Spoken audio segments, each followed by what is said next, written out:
Good evening. Good evening. Uh, Happy Sunday. Happy Sunday. I hope you're doing well. It was a great day today because sun is shining, and as always, just so grateful for the little things in life. My name is Antoinette.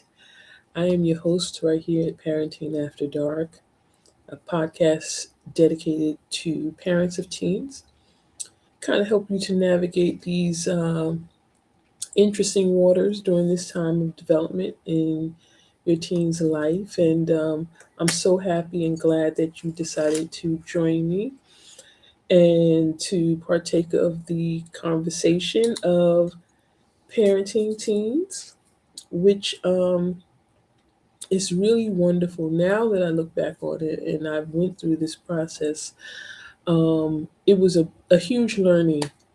Um, it was a huge learning process for me, learning to see my daughter in ways that I never. I mean, I know as a young person that she was going to go through things. She was going to experience life. She was going to, just go through life, start adulting, right? But it just made me see her in a different respect and to have, of course, that respect for her. So I created this podcast, and I always like to share that. I created this podcast to really be a means of support and encouragement for parents of teens, to really be, you know, um, a way to just a safe space. Thank you. A safe space for parents to come and just get some understanding, to get some encouragement, support, to hear, me share my story, my parenting story. Um, of course, if you have your own story, if you have things that worked for you, please feel free to share. You can email me right here at the number one parenting after dark at gmail.com. I will be more than happy to share that with everyone, and just get other parents' insight into what worked for them. What were some of the challenges? What were some of the failures? Because, it's not about parenting perfectly, right? It's about just parenting and loving our kids and wanting them to do the best, but also be the best that they can be and how it looks for them. And so we want to just keep that in mind. So I started talking about the parenting connection. If you missed it, just look at the last uh, three, 3 or 4 episodes. I started talking about the parent-teen connection, and tonight I wanted to continue on that. Um, but something dropped in my heart, and so I wanted to talk about it because it's relevant. And so I wrote some notes down. I wanted to make sure that I cover it, hopefully in its entirety tonight. If not, then of course I'll continue next week. But teens need this connection with us. Now, when they were younger, when kids are younger, they look to us, they need us for everything. And, of course, that full responsibility and taking care of all their needs and emotionally and everything like that. But at this stage, my personal opinion, I really believe that they need parents more because we don't have to. And when I say need you more, I mean in the sense of that emotional safety, right? Feeling secure. And nobody likes to admit that they feel insecure, that they feel unsafe, that, that they are experiencing maybe a lot of ambiguity, a lot of ambivalence, and just uncertainty in general. And so the emotional support that they need at this time is more to help them feel, or to, I want to say, that security of it's okay. Like, just feeling secure, feeling like, you know, things may be one way, but just knowing that we have their back. That's a good way of putting it. Knowing that you have their back, letting them make those decisions and knowing you have their back. That unconditional love, like no matter what happens or what you do, I love you and I got you. And it looks, sometimes it can just, again, it can be very basic. And then it can be really extreme. Like in a lot of extreme cases, I want to say that if your teen is feeling very anxious, or like really like deeply insecure, there are going to be signs, sometimes and it varies from, it varies from teen to teen, but there usually are some signs of, when there's that insecurity and they're not really certain, and they don't really know who they are yet. Thank you, Lord. When they don't really know who they are yet, this insecurity is deeper. And they're looking to identify with someone that speaks to them, or speaks to that idea of who they think they are.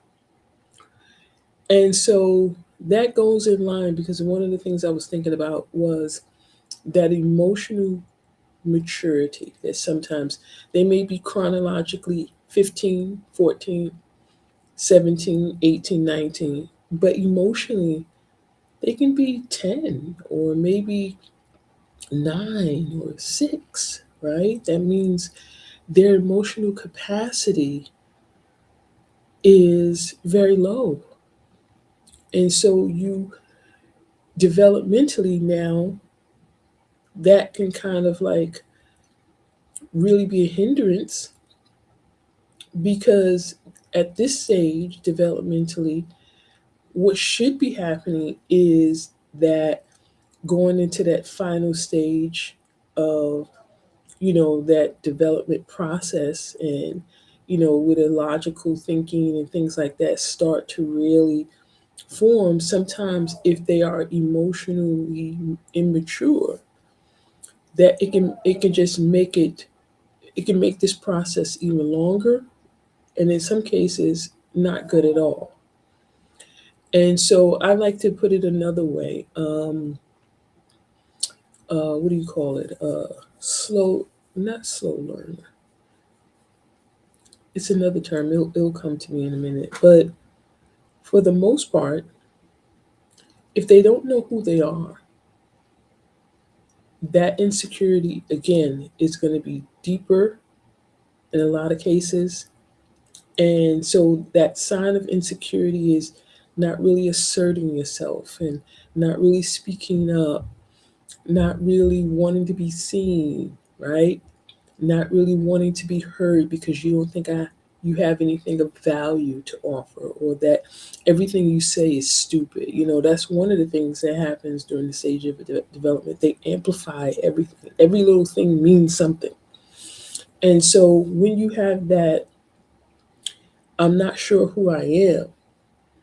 I'm looking to see who I am. Where can I look to? Where can I find or discover? How do I discover who I am? How do I discover my purpose? A lot of that, it breeds that insecurity. And so they need their parents in a way of saying, I'm here. Whenever you need me, I'm here. But I love you, and you're going to do great. You are a great person, you know, and you're constantly encouraging them, constantly being supportive.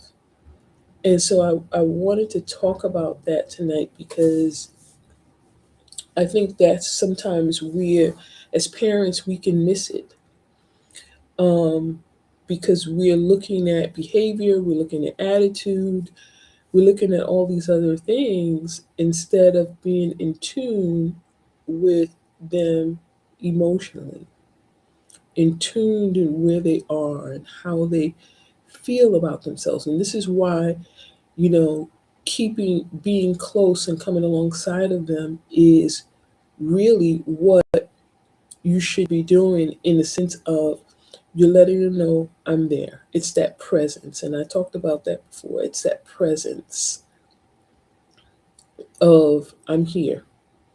I'm not here to critique. I'm not here to judge. I'm not here to get in your business and invade your privacy and tell you what to do, but I'm just here.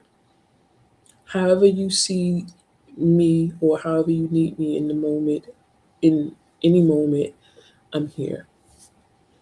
And so, just like when they were younger, as babies and as toddlers, they had to learn to self soothe, they had to learn to calm themselves and understand that, you know, it's going to be okay. And just, that inner working of, calming and getting themselves together. It's the same thing in this stage of development. I'm here. I'm here if you need me. But you have to let them go through the process and figure that out. But they need that emotional connection for that security. And I can tell you, when kids, anyone for that matter, but I can tell you, when kids feel emotionally secure and they feel safe and protected, they that independence and all of that just happens naturally because they feel like, okay, I got this. Not because they know it, but because they feel safe and they feel secure. So I wanted to make that point. Second point is that the emotional connection with uh, us as parents, it helps them to have relationships with other people. Um, for boys with their mothers, it helps them to regulate and have wonderful relationships with women, right? And connecting with women and learning how women operate and the emotional needs and factors that come along with that, right? And for girls, girls need the same thing from their fathers, that connection of that I'm loved, I'm wanted, I'm a princess, I'm beautiful, I'm, everything. I'm daddy's girl, and, you know, that's it. Daddy put me on top of the world, and that's it. I'm the most beautiful girl. I'm the most fabulous, the most special. There's nothing Daddy won't do for me. He takes care of me. Blah, blah, blah, blah, blah, blah, blah, blah. All of the things that girls tend to do when they have that emotional connection and safety with their fathers. And it continues to grow, right? It doesn't stop when they become adults, it continues. It just changes in different ways because as a woman, her needs are different now. And so this emotional connection now with teens that parents that you have with them is so important in helping them to emotionally connect with future relationships, friendships, but romantically in future relationships. It helps them to connect, it helps them to feel safe. Oh, this is, how to meet their partner's needs and how to be in tune with their partner and how to communicate, how to read that nonverbal communication, how to, make that eye contact, which is so important, in relationships when you're talking about intimacy and you're talking about connection. That eye contact is so important. And so having that emotional bond and nurturing that bond now through the teen years helps them to now know and learn how to nurture their partners. the people that they're going to be in relationships with. Um, Even if they're dating and now they've decided to go to the next level and start having sex, it continues because they take that bond and emotional connection that they have with us, and now they're able to go into relationships, say, okay, I want to connect with this person. I want to, deepen that connection. So there's going to be that conversation piece.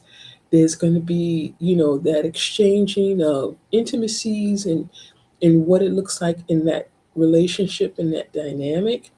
And they can do that safely and securely because they're used to that closeness. They're used to that bond. And so now, okay, mom can't hug me like this or touch me like that, right? But my boyfriend can, right? My girlfriend can. And so I want to connect with them in that way. And so as that begin to happen naturally, then that bond and connection with you as a parent, it starts to decrease. And so you start to see that now, if they have found someone and they are dating and connecting with this person, they don't need you for that assurance and that security anymore. And so as a parent, it's like, who's this person? Who's this guy? Who's this girl? You know, because they're taking your spot. It's not that they love you any less, of course. And it's not that they don't respect you. And it's not that they don't still have that bond with you, because they do. It's just that now the deeper connection and all that goes with it, now this other person is meeting that need. And so the need with you as a parent is lesser. So I wanted to mention that point. And the third point is that um,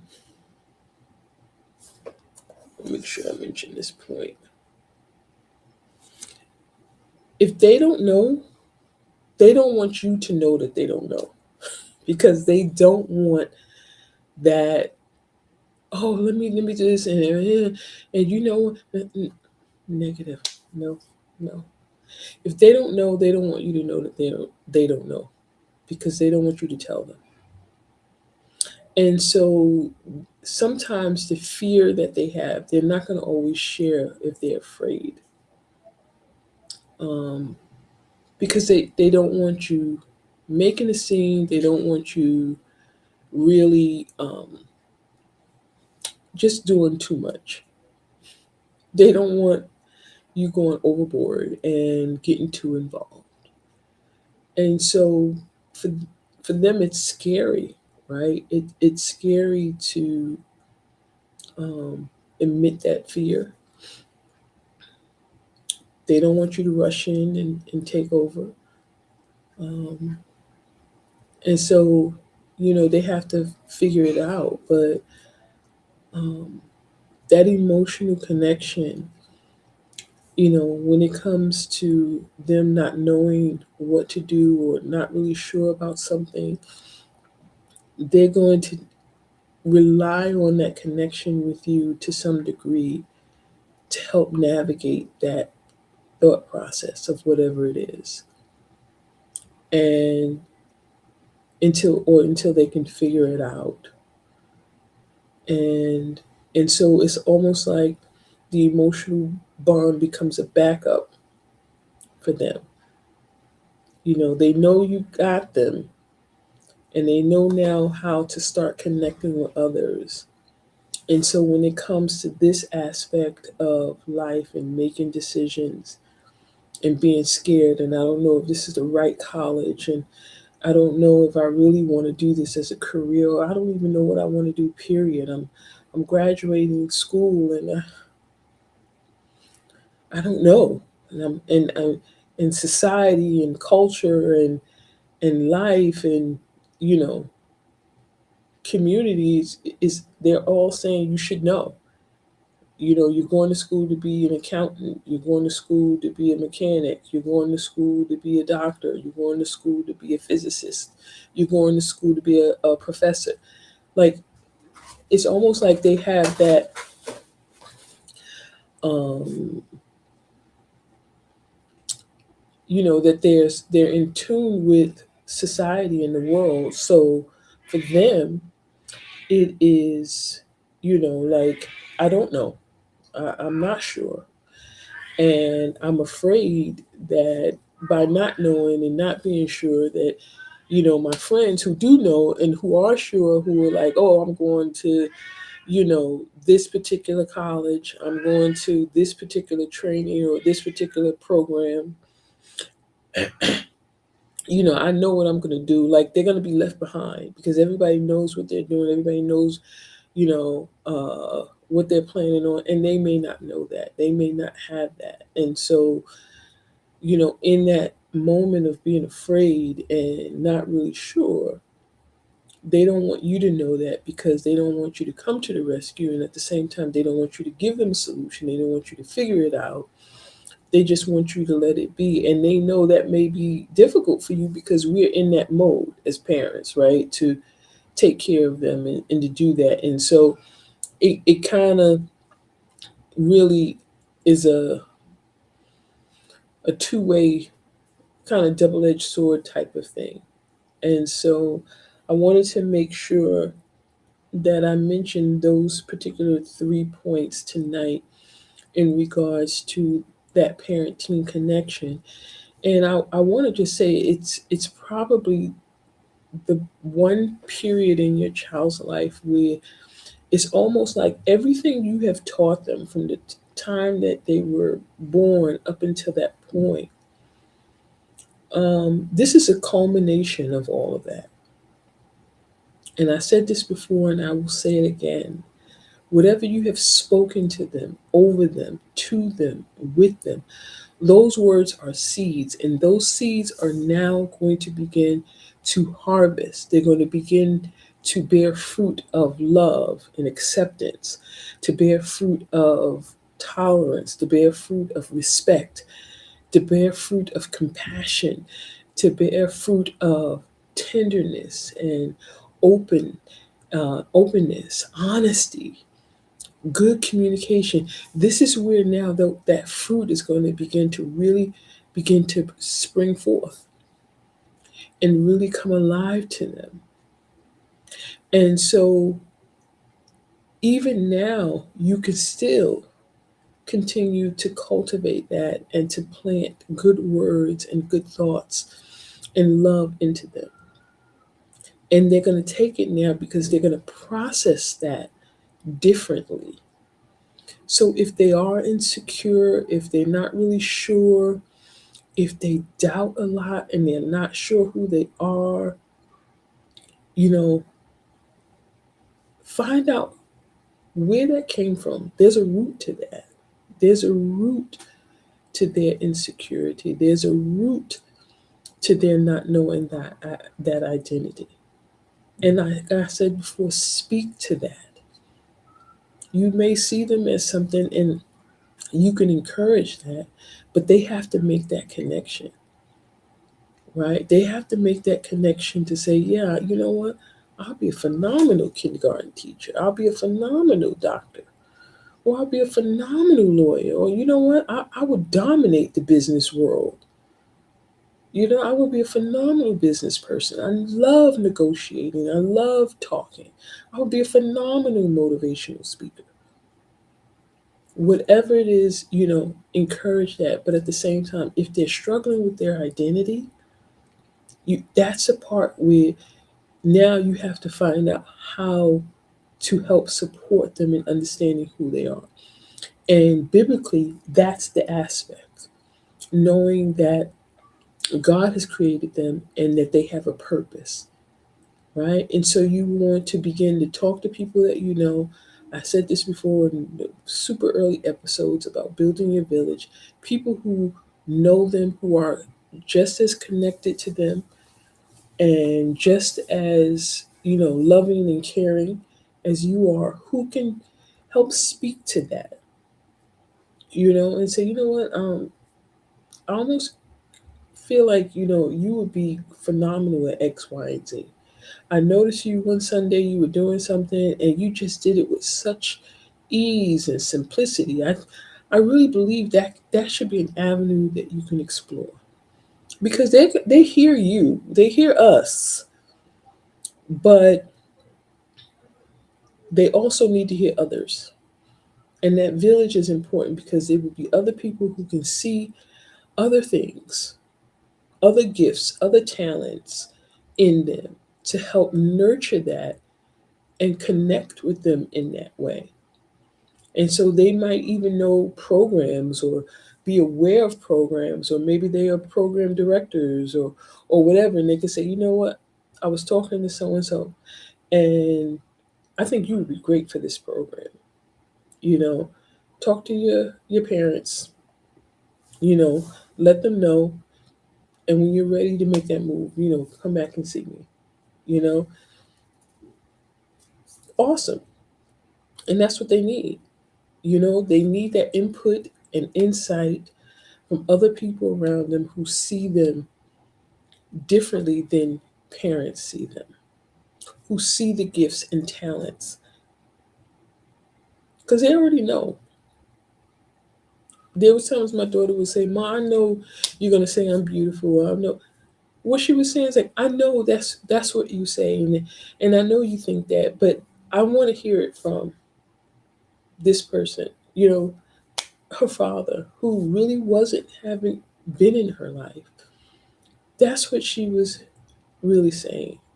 I believe that she was really saying she needed to hear it from him.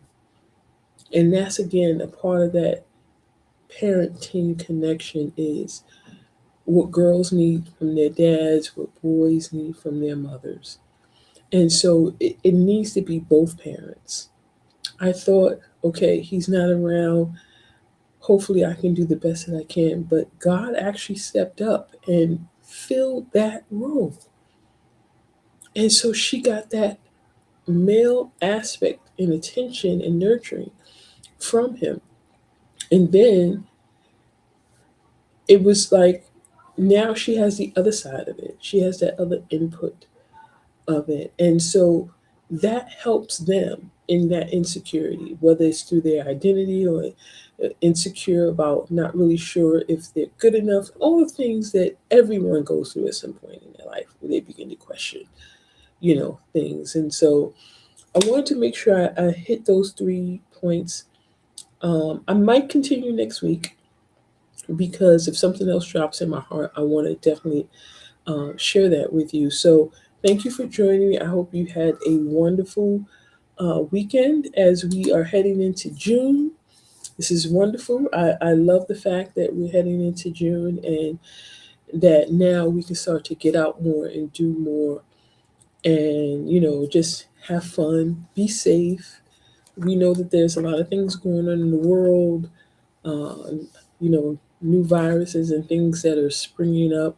So just be safe, just be mindful of your surroundings, be mindful, of, where you're going and, don't don't be in your phone and certain things we can't do or we don't have the luxury of doing anymore, and so we need to be more aware of our surroundings, more aware of what's going on. And so, again, be safe, travel safely, enjoy the upcoming summer months. I will see you next week right here live on YouTube at Parenting After Dark. Have a great week.